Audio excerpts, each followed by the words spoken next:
Bismillahirrahmanirrahim. Alhamdulillahilladzi khassa nafsahu bid-dawami wa man 'alaina bi ni'matil imani wal islami wa khalaqa min nurihi nura Muhammad habibi Muhammad qabla an yakhluqa Adam bi al-qi'am wa khalaqa minhu al-asya'a minal arsy ilal farsy wa hakama 'alaiha bil absar. Wassalatu wassalamu ala sayyidina Muhammadin nabiyyi rahmah wa syafi'il ummah muballighin nubuwati war risalah waj'alna wa ashabar ruqyati wa hadhil ummah marzukina bis sihhati was salamah was sa'adati war rabitati fid dini wad dunya wal akhirah wa ala alihi wa ashabihi ajma'in. Alhamdulillahi rabbil alamin.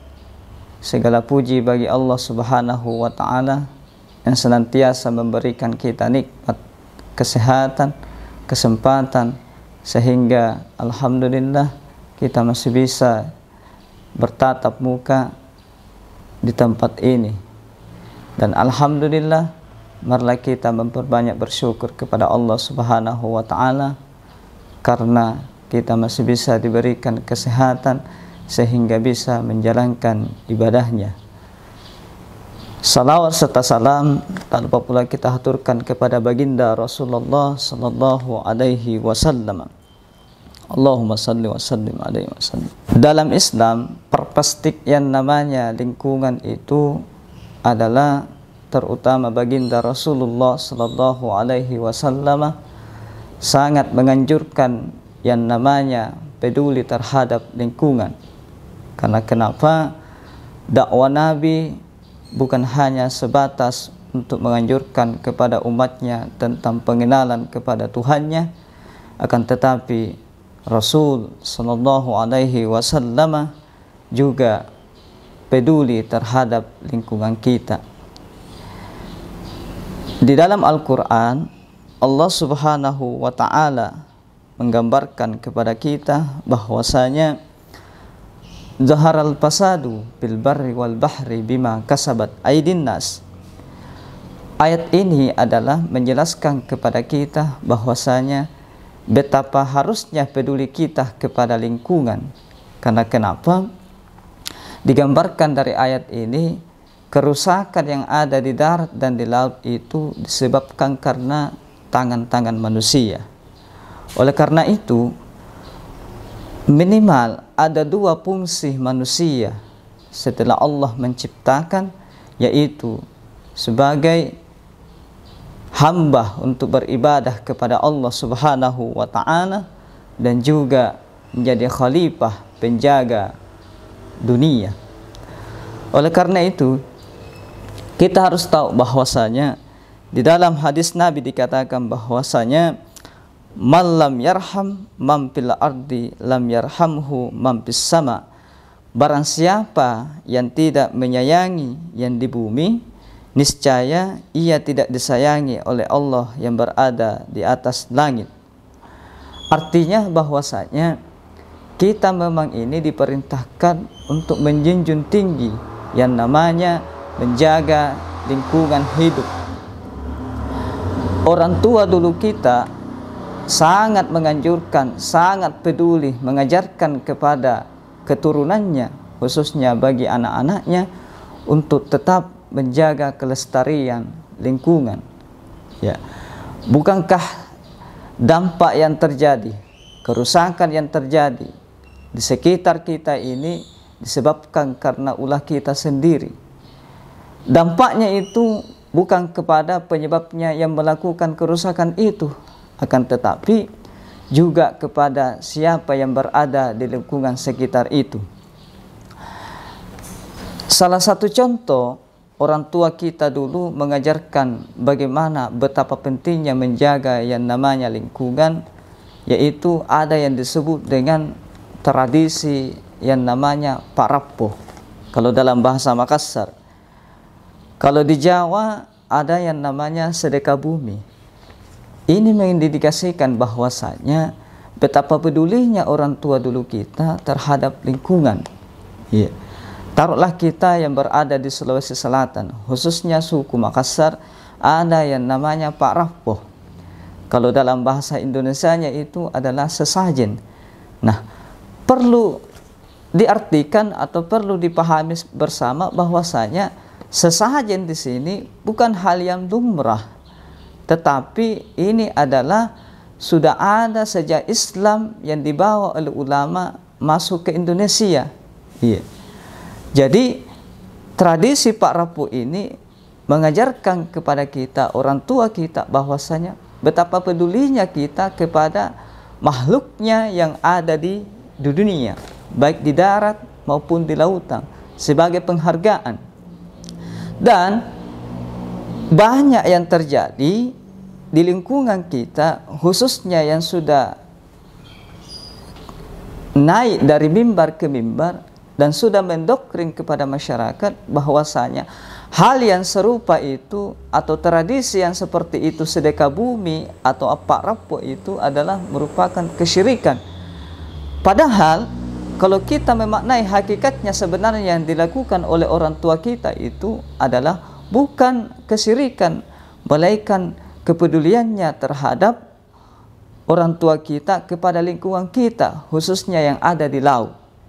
Dan orang yang mengatakan kesyirikan berarti ini adalah orang yang tidak memahami dan perlu ada kajian lanjutan. Karena kenapa? Karena dia hanya melihat daripada sisi lahirianya.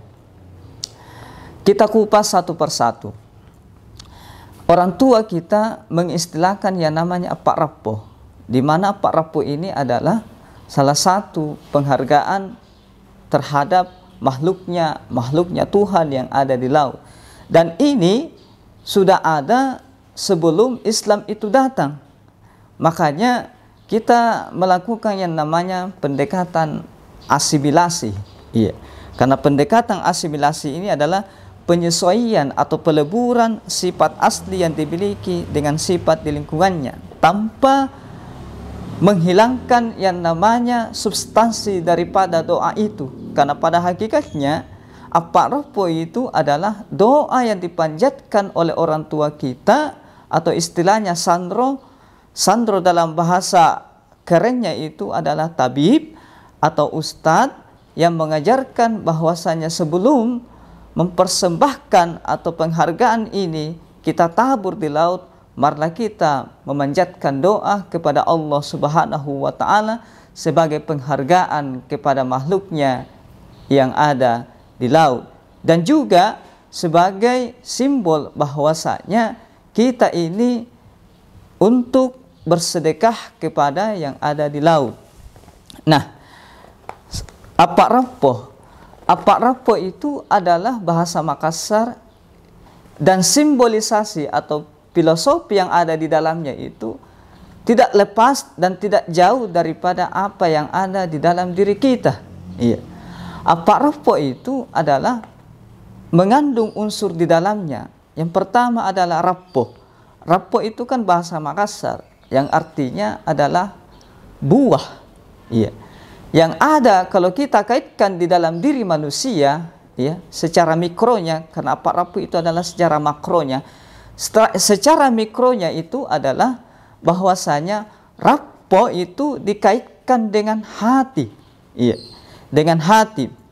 Dan tentu mengajarkan kepada kita bahwasanya orang tua itu adalah mengajarkan bagaimana supaya kita memiliki kelembuhan hati, supaya bisa bersahaja dengan lingkungan kita. Ya. Selalu berbaik sangka atau positive thinking kepada Allah Subhanahu wa Ta'ala. Yang kedua ada leko.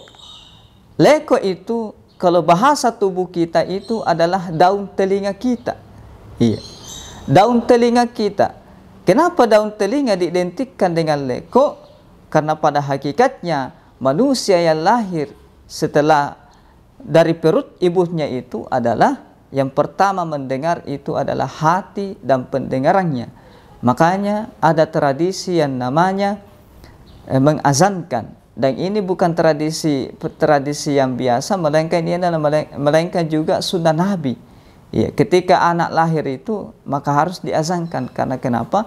Pada hakikatnya ada dua organ tubuh manusia yang berfungsi ketika lahir di dunia, baru lahir dalam artian bayi yang lahir, yaitu adalah hati dan pendengarannya.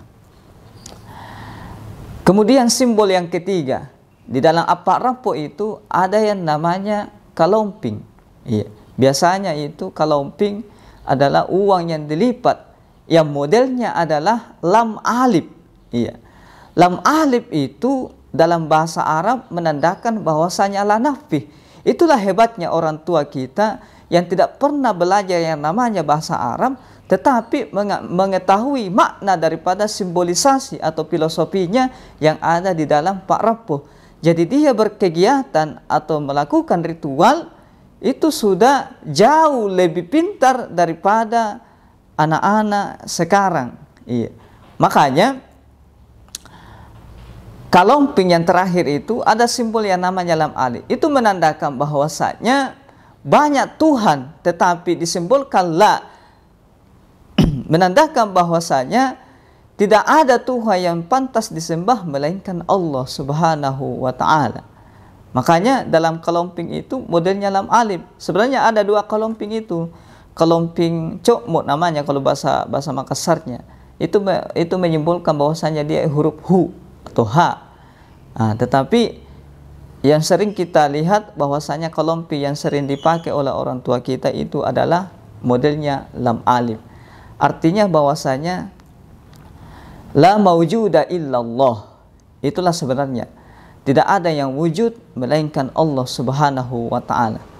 Betapa hebatnya orang tua dulu kita yang tidak mengenyam pendidikan tetapi mengetahui dan memahami simbol daripada ketuhanan yang terkhusus kepada lingkungannya. Kemudian lanjut kepada hubbul bi'ah minal iman. Hubbul bi'ah minal iman, mencintai lingkungan itu adalah bagian daripada iman. Bukan karena apa? Karena Rasul sendiri ketika mengajarkan kepada sahabatnya bagaimana melestarikan lingkungan itu adalah salah satunya mengajarkan bahwasanya jangan pernah membuang air besar atau membuang hajat itu di tempat yang ada lubangnya. Atau kalau seumpama di air, jangan buang air yang tidak mengalir airnya. Ini kan mengajarkan kepada kita bahwasanya betapa Rasul pedulinya kepada lingkungan, sehingga sampai-sampai sahabatnya disuruh atau dilarang untuk tidak membuang sembarang hajatnya, ya, baik kencingnya maupun hajatnya, ya, hajat besarnya. Bukankah kita ketahui bahwasanya di dalam diri manusia ini yang sebetulnya adalah mikro dan yang makronya itu adalah lingkungan, maka yang ada di luar daripada manusia itu adalah lingkungan. Oleh karena itu, mukaddimah awal yang saya bacakan tadi bahwasanya berkasih sayanglah, kata Nabi, berkasih sayanglah apa yang ada di bumi, maka pasti engkau akan dikasihi atau disayangi terhadap makhluknya yang ada di langit. Artinya apa? Bahwasanya ini pesan tersirat kepada kita bahwasanya Nabi Shallallahu Alaihi Wasallam melalui hadisnya bahwasanya manusia itu adalah khalifah untuk menjaga kelestarian lingkungannya. Iya. Ada sebuah ungkapan ulama di Sulawesi Selatan yang dalam bahasa Makassar itu mengatakan bahwasanya jika engkau keluar dari rumah, maka yang harus dibaca adalah begini. Ada bacaannya begini. Butta anrongku, langit manggeku. Iya. Kalau bahasa Indonesianya itu adalah tanah adalah ibuku, langit adalah bapakku. Ungkapan ini sebenarnya sudah syariat, sudah sesuai dengan agama, tetapi pada saat itu ungkapan orang tua dulu kita itu belum disyariatkan karena memang pada saat itu belum masuk yang namanya syariat di lingkungan itu. Artinya bahwasanya kalau kita kaji bersama, kita kaji mendalam lagi bahwasanya buta anrongku, langit manggeku. Artinya di sini perpaduan antara langit, antara tanah dengan langit. Langit itu adalah ibaratnya bapak, sedangkan tanah itu adalah ibu. Artinya ketika hujan turun, hujan itu diibaratkan sebagai sperma, membuahi, turun ke langit, turun ke bumi, membuahi, sehingga timbul yang namanya atau tumbuh beberapa tumbuhan karena sudah membuahi. Artinya apa? Bahwasanya manusia secara mikro kita berasal dari situ. Istilahnya yang namanya saripati. Jadi memang di dalam Al-Quran itu kita memang bersumber dari saripati. Sebagaimana Pak Quraisyah mengatakan bahwasanya ya kita memang bersumber dari saripati tanah. Karena asalnya dari situ. Ternyata orang tua dulu kita itu sudah menggunakan kalimat itu sebelum ajaran Islam itu sudah sah di Nusantara. Di Nusantara khususnya di Sulawesi Selatan. Jadi artinya bahwasanya ada beberapa ungkapan-ungkapan orang tua itu yang tidak sengaja bahkan tersirat di dalamnya untuk mengajarkan kepada kita, kepada turunannya, bahkan kepada cucu-cucunya bahwasanya betapa pentingnya yang namanya menjaga lingkungan hidup kita. Karena kenapa? Dampaknya itu adalah kepada kita juga dan juga kepada tetangga-tetangga kita dan kepada saudara-saudara kita yang lain. Karena kenapa? Pesan Rasul, siapa yang menghidupkan tanah yang mati, maka dia sama saja dengan bersedekah. Dan siapa yang bersedekah, karena hasil bersedekahnya itu adalah hidup yang namanya tumbuhan-tumbuhan di sekitarnya, hidup yang namanya binatang-binatang di sekitarnya. Itulah hebatnya Rasul dan orang tua kita mengajarkan, memberikan pesan kita bahwasanya marilah kita senantiasa menjaga yang namanya lingkungan kita supaya kita tidak dimurkai yang namanya lingkungan kita. Kapan kita terjerumus kepada apa yang telah difirmankan oleh Allah Subhanahu wa taala tadi bahwasanya zaharal fasadu fil barri wal bahr bima kasabat aydin nas, bahwasanya kerusakan, nampak kerusakan yang ada di laut dan di daratan itu karena ulah manusia. Kenapa? Karena mereka, tangan-tangan mereka ini yang jahil. Ya, taruhlah seumpama tadi di laut. Di laut kan kita tidak dibiarkan membuang sembarang sampah. Karena kenapa? Banyak ekosistem atau banyak makhluk Allah yang ada di laut. Contoh seumpama yang kasat mata saja, makhluk yang ada di laut, ikan-ikan seumpama, berapa banyak jumlah ikan yang tercemar lingkungan karena ulah manusia, karena membuang sampah. Itu salah satu contohnya. Dan salah satu penyebab kerusakan lingkungan itu adalah disebabkan karena manusia itu sendiri. Maka wajarlah seumpama jika makhluknya Allah itu mengadu kepada Tuhannya, sehingga kalau ada nelayan yang pergi melaut, ya, itu dampaknya. Jika ada nelayan pergi melaut, justru tidak diberikan rezeki oleh Allah karena ulah sendiri, karena ulah manusia itu sendiri. Artinya begini, bahwasanya kembali kepada fungsi penciptaan manusia itu di luar daripada menghamba atau mengabdi kepada Tuhan atau mengenal daripada Allah, itu adalah sebagai khalifah. Khalifah di sini adalah mengelola, ya, mengelola lingkungan sekitar kita atau menjaga lingkungan sekitar kita, karena ini adalah tanggung jawab bersama. Bukankah kita ini adalah sama-sama makhluk Allah Subhanahu wa taala? Ya, jangan berpikir bahwasanya hanya manusia yang dianggap makhluk Allah, hanya makhluk halus yang dianggap makhluk Allah, jin atau malaikat, melainkan makhluk Allah juga itu adalah gunung, laut, angin, api, udara. Semua itu adalah makhluk Allah untuk saling hidup bergantungan dan saling hidup berdampingan di lingkungan sekitar kita. Sekian apa yang saya sampaikan. Semoga kita tetap menjaga kelestarian lingkungan sebagaimana pesan Rasul sallallahu alaihi wasallam bahwasanya berkasih sayanglah kepada apa yang ada di bumi, maka insya Allah engkau akan dikasihi kepada siapa yang ada di langit. Mungkin ini yang sempat saya sampaikan, mudah-mudahan bermanfaat.